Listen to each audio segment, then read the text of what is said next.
দেখো YouTube studio open করলেই কিন্তু একটা নতুন ইন্টারফেস শো করছে ওপরে। তো এটার বিষয়ে কিন্তু অনেক জন আছে যে এটার বিষয়ে জানে না। তো আজকে এই বিষয়ে কথা বলবো আজকের এই ভিডিওতে। চলো ভিডিওটা স্টার্ট করি।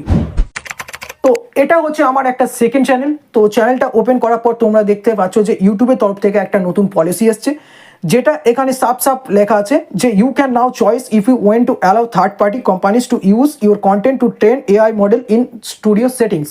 এটাকে কিন্তু অনেক জন আছে, এটা যদি ডিসমিস করি তাহলে কিন্তু এখান থেকে চলে যাবে। আর এটাকে যদি আমরা লার্ন মোড করি, এই যে ব্ল্যাক কালারের আছে লার্ন মোড, তো এখানে যদি আমরা টাচ করি তো দেখো এরকম ধরনের থার্ড পার্টি কিন্তু একটা ইন্টারফেস ওপেন হয়ে যাবে তোমাদের সামনে। তো বিভিন্ন রকমের এখানে লেখা আছে, তোমরা যদি দেখো তো দেখতে পারো। এখানে বলেছে এআই মডেলের জন্য, ঠিক আছে। তো এখান থেকে আমরা সির্ফ এটাকে কিন্তু কেটে দেবো। এখান থেকে কাটার পর আমরা কিন্তু তারপর ক্রোম ব্রাউজার ওপেন করব। ক্রোম ব্রাউজারে ওয়াইটি স্টুডিও লগ ইন করার পর ডেস্কটপ মোড ওপেন করে নেবো। তো সিম্পলভাবে আমরা সেটাকে করে নিচ্ছি। এখানে কিন্তু আমি ডেস্কটপ মোড ওপেন করে নিলাম। তোমরা নিচের দিকে যদি যাও তাহলে দেখো এখানে একটা সেটিংসের আইকন দেখা যাচ্ছে, তোমরা কিন্তু সেখানে টাচ করবে। এখানে সেটিংস আইকনে টাচ করার পর ঠিক এরকম ধরনের ইন্টারফেস ওপেন হয়ে যাবে। ওপরে দেখো জেনারেল, তার পাশে মানে তার নিচেতে আছে দেখো চ্যানেল। তো চ্যানেলে সেখানে টাচ করব। চ্যানেলে টাচ করার পর এখানে তার পাশে আছে অ্যাডভান্স সেটিংস। তো সেখানে কিন্তু আমরা অ্যাডভান্স সেটিংসে টাচ করব। অ্যাডভান্স সেটিংসে টাচ করার পর ঠিক আমরা নিচের দিকে যাব। তো নিচের দিকে যদি তোমরা স্ক্রল ডাউন করো তাহলে দেখতে পাবে যে থার্ড পার্টি ট্রেনিং বলে একটা অপশন কিন্তু এখানে দিয়ে দিয়েছে। এটা কিন্তু আগে ছিল না, এখন নতুন করে স্পেশালিস্ট অ্যাড করেছে। তো এখানে যদি আমরা অ্যালাউ করি, নিচেতে তোমরা দেখতে পাচ্ছ সিলেক্ট বলে একটা অপশন আছে, সেখানে যদি আমরা সিলেক্ট করি তাহলে বিভিন্ন ধরনের কোম্পানি কিন্তু এখানে শো করবে।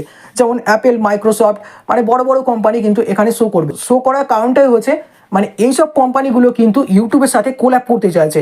যেমন আগে থেকে ChatGPT মানে অ্যাটাচ ছিল, সেরকমভাবে আমরা যদি ChatGPTতে কোনো কিছু কোশ্চেন করি তাহলে 2 সেকেন্ডের মধ্যে কিন্তু তার অ্যান্সার চলে আসে। ঠিক এইরকমই এইসব ধরনের অ্যাপসগুলো এআই মডেল ইউজ করতে চাইছে। যেমন আমরা যদি কোনো ভিডিও অডিও ক্রিয়েট করি, ঠিক আছে, তো সেই সব ভিডিও অডিও তোমরা তো যদি এইসব কোম্পানিগুলোকে সিলেক্ট করে পারমিশন দাও তাহলে কিন্তু সেই তোমার অডিও ভিডিও কিন্তু তারা ইউজ করতে পারবে এআই মডেলের মাধ্যমে। আর তোমরা যদি এইসব মানে পারমিশন না দাও তাহলে কিন্তু তারা ইউজ করতে পারবে না। এটাই হচ্ছে মূল কারণ যে তাদেরকে এই নোটিফিকেশনটা দেওয়ার কারণই হচ্ছে এটা, যে নতুন একটা পলিসি যেটা তোমরা তাদের কোম্পানির কাছে তোমরা তাদের পারমিশন দেবে কিনা তোমাদের ভিডিও অডিও ইউজ করার জন্য।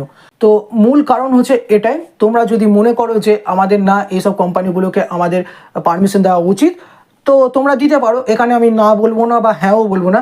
তো আমার তরফ থেকে আমি সেখান থেকে কিন্তু আমি দিইনি। তোমরা যদি মনে করো যে আমরা পারমিশন দিতে চাই তো অবশ্যই সেখান থেকে গিয়ে তোমরা কিন্তু নিচেতে সেভ করে দিলে কিন্তু তাদের পারমিশন চলে যাবে। তো ভিডিওটা যদি ভালো লাগে তাহলে অবশ্যই একটা লাইক করো।